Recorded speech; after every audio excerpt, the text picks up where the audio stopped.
pessoas conhecem mais. Eu vim hoje, na verdade, fazer uma conversa com vocês sobre um tema, né, que apareceu aí na novela das 10, né, Laços de Família, que é um tema bem conhecido agora, né, que é o autismo.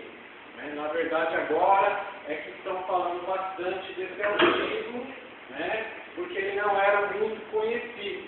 Né? E aí o grande problema é de diagnosticar as pessoas com esse transtorno, né, que muitos até confundem com uma doença, mas não é doença. Né? Autismo, ela é uma deficiência, na verdade. Por que eu vim aqui falar com vocês? Eu sou pedagogo, tenho uma formação de pedagogia, tive a oportunidade de fazê-lo. Além de conseguir fazer pedagogia, eu também fiz pós-graduação em educação infantil para cuidar de crianças, né? Já trabalhei com crianças e também concluí um curso de pós-graduação em educação inclusiva, que aí eu me apaixonei pelo tema e aí quis fazer esse estudo, né, da educação para pessoas com deficiência, que é um termo correto. Né? Hoje não usa mais portador de deficiência. O termo correto é pessoa com deficiência, que é de acordo com a sociedade, de acordo com o que nós vivemos, ela fica adequada. Porque portador, alguém porta alguma coisa?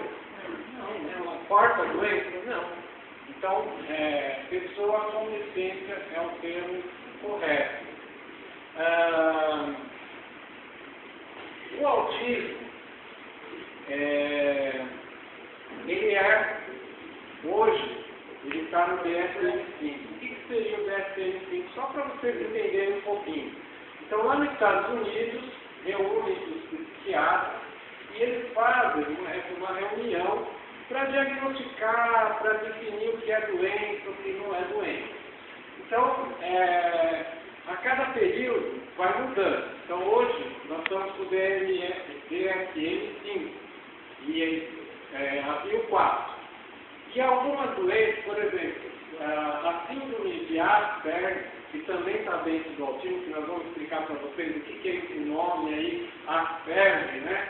Ele está dentro do autismo e o DSM-5 ele tirou esse nome da doença, mas ele colocou todos como autistas. Então hoje quem tem Asperger, ele é o autista.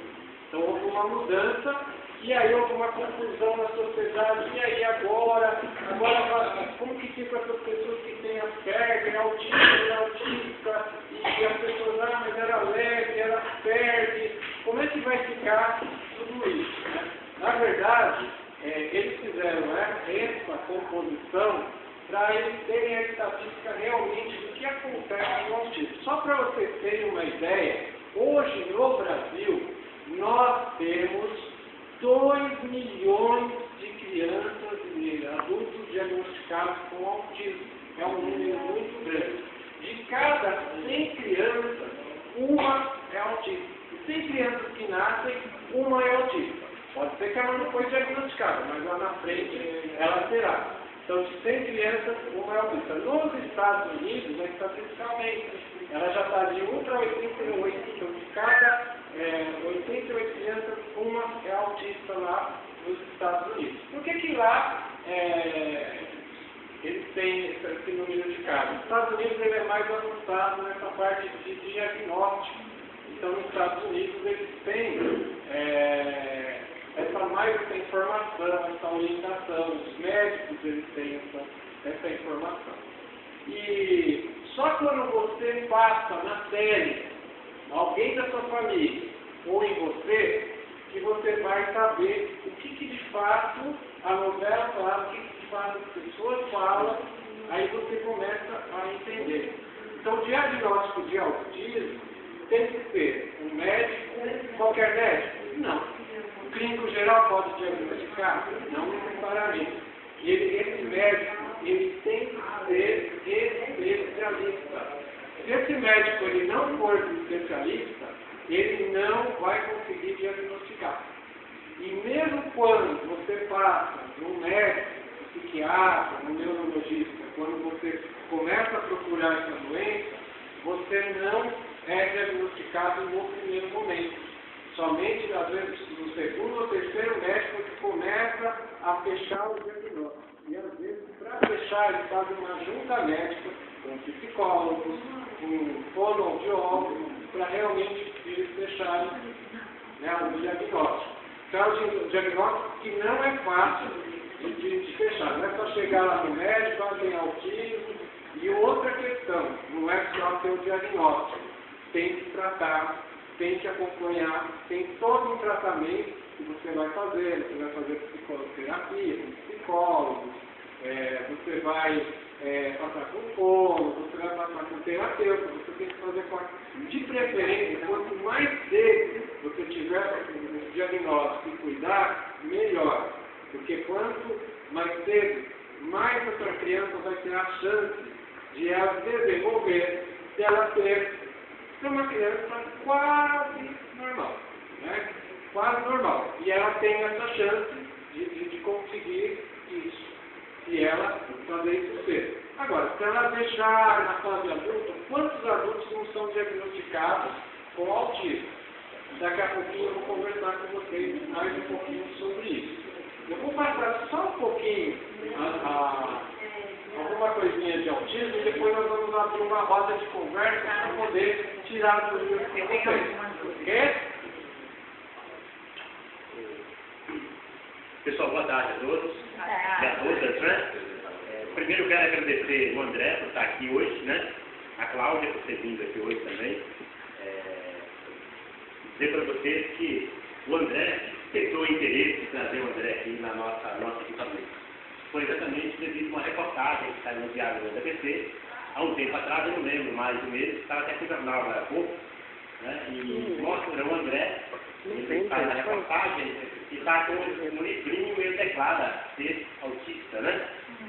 Devido à questão da polêmica da novela que gerou no campeão. Por conta disso, nós resolvemos, eu tive uma conversa formal com o André, e aí nós acabamos acertando a vida dele aqui hoje. Então, para nós, da Secretaria do CRPD, para nós é uma honra ter você aqui hoje conosco, tá? Seja bem-vindo, tá bom? E eu quero dizer que essa é a primeira ação nossa do mês de abril. Nós temos, no mês de abril, nós temos uma programação, assim como nós tivemos uma programação no mês de março, né? No mês de abril nós temos essa programação também.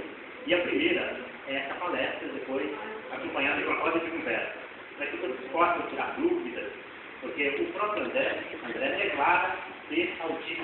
Então é muito interessante isso, a gente conversar com alguém que vive essa situação. Às vezes tem alguém da nossa família, como a André até falou, nós não sabemos o que é, né? Então está aqui a oportunidade hoje para a gente esclarecer as dúvidas, tá bom? E obrigado por ter vindo. Bom, agradecer também o Daniel, que é o nosso músico, você sabe, ele é uma pessoa muito querida. Daniel, ele para nós aqui, é uma pessoa que tem feito muito, né? Eu vou operar esse negócio aqui, não vai operar, porque eu nem sei como fazer com isso aqui, né? Mas o Daniel, além de Daniel, ele é o nosso músico, é o nosso canto coral, né? É o rapaz que faz os arranjos aqui pra gente. Faz os arranjos, né? Ele está aqui hoje, nessa força. Pedreira, Oi, marido de aluguel. E, mais uma vez, obrigado por ter vindo, tá? Aqui na lista de presença, mais uma vez, obrigado, André, e seja bem-vindo, tá? Obrigado, Paulo.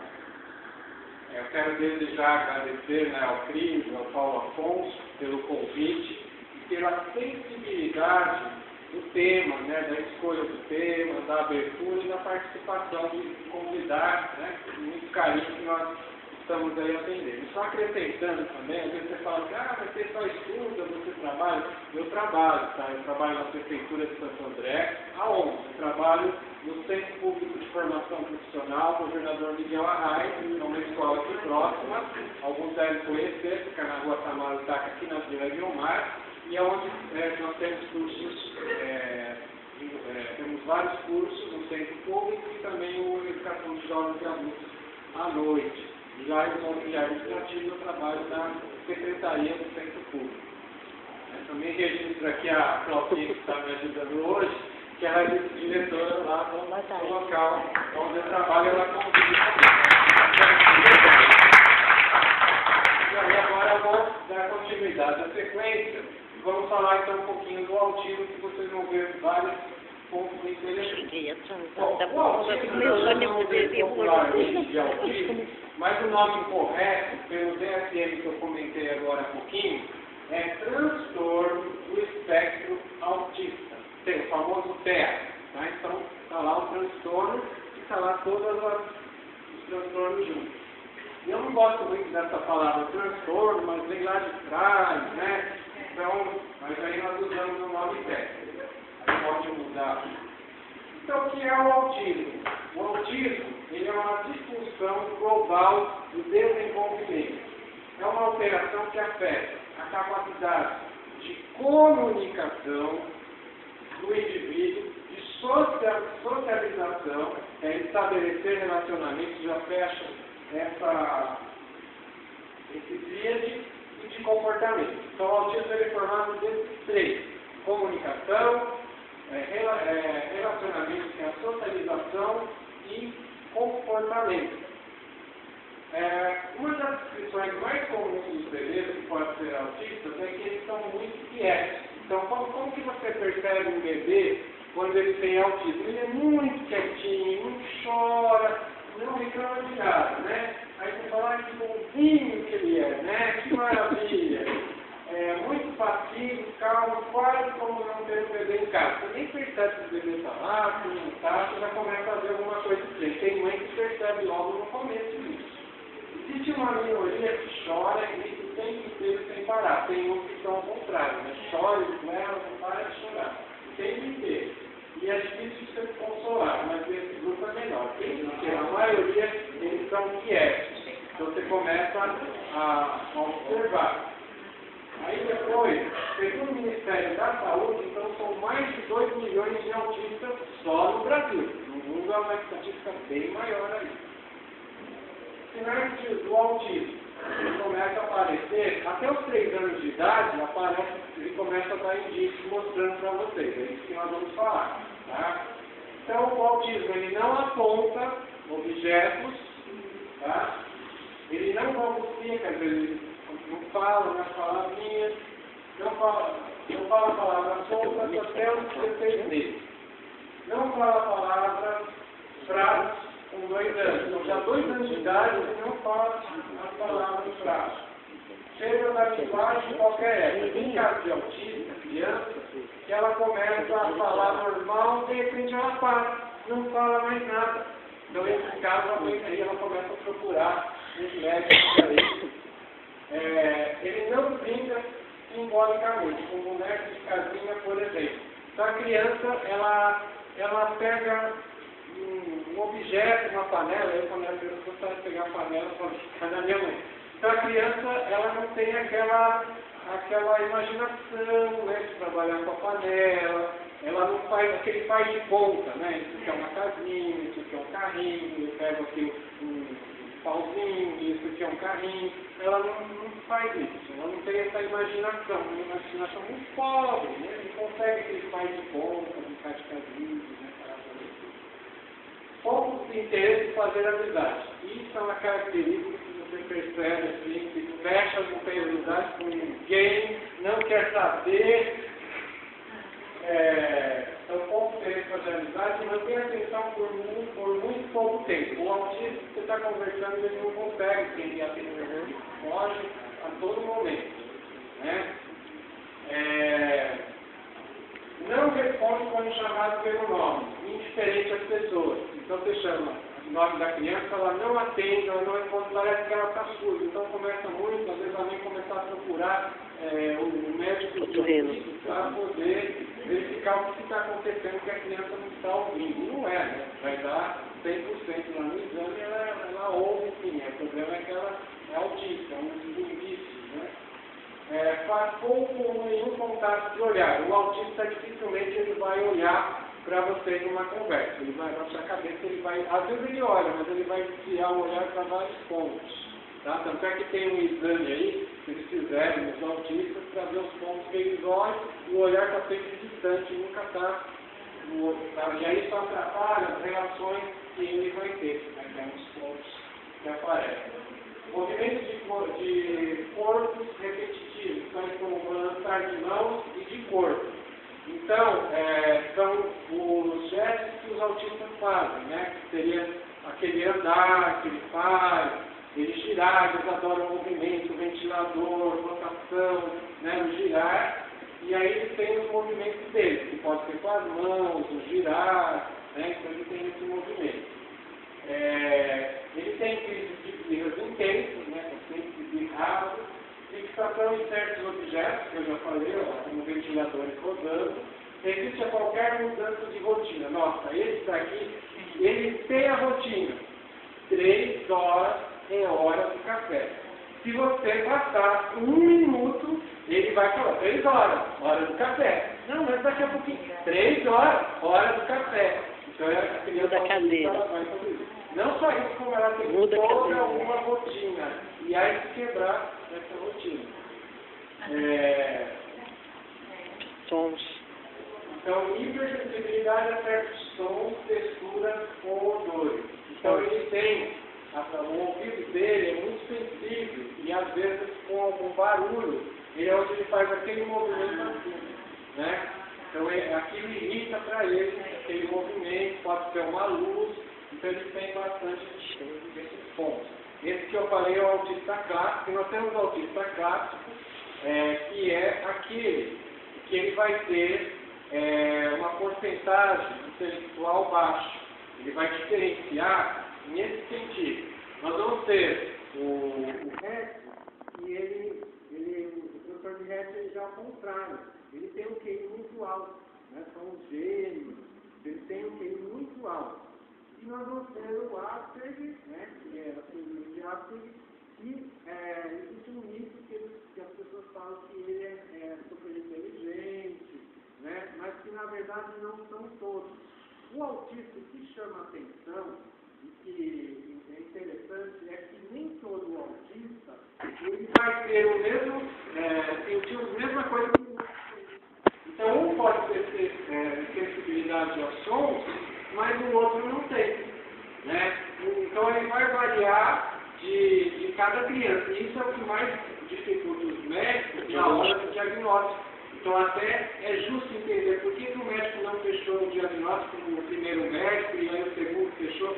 Por quê? Porque tem que avaliar tudo isso. Porque varia e confunde. Você confunde com timidez, confunde com outras doenças, com outros transtornos. Então até dá para entender por que os médicos têm essa dificuldade para diagnosticar. Geralmente é o terceiro que fecha o diagnóstico. Os outros 2 ficam na dúvida do diagnóstico.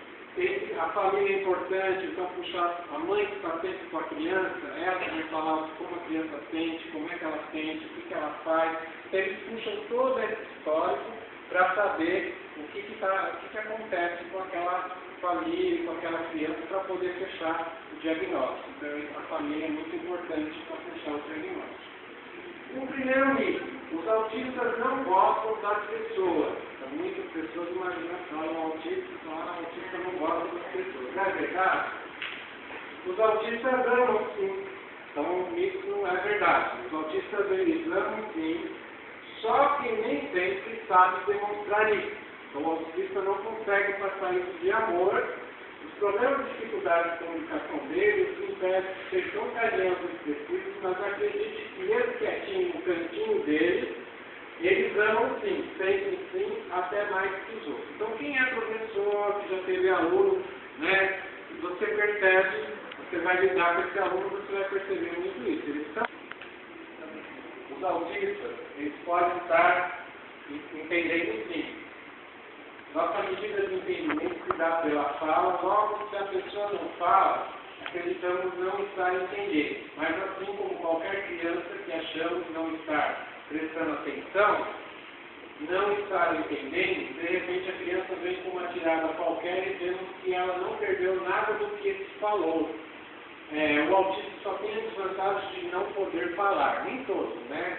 Pense bem antes de falar algo perto dele. Isso é verdade, o autista ele está o tempo todo prestando atenção no que vocês estão falando. Ele grava tudo. Você acha que ele está falando, você fala daqui a pouquinho, e ele começa, aqui no gravador, a repetir o que você falou. Então, aí você vai falar assim, não, ele está entendendo mesmo. Então, o autista, ele entende tudo. Então, não tem essa de falar, o autista tem retardo mental, porque ele não entende, não é nada disso. Ele está entendendo, sim, a todo momento, tudo que você está falando. E sentindo também, tá? Não é só o entender. Aí tem outro mito que as pessoas falam assim, olha, o certo é interná-lo. Vamos se livrar, vamos internar, está dando problema para a sociedade, afinal uma instituição saberão como cuidá-lo. Então tem algumas pessoas que às vezes vai por esse caminho, né, para resolver o problema do autismo.